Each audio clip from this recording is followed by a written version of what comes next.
国土交通省主催の不動産証券化実践セミナーが昨年末の熊本に続き、次は石川県金沢市で開催されます。島田アセットパートナーズの中野が1月27日水に基調講演に登壇いたします。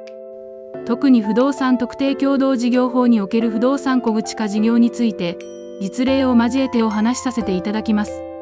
行政や金融機関、不動産事業者様など、これから不動産特定共同事業に関わる方向けのセミナーです。会場は TKP 金沢新幹線港会議室、時間は14時から。オンライン参加も可能です。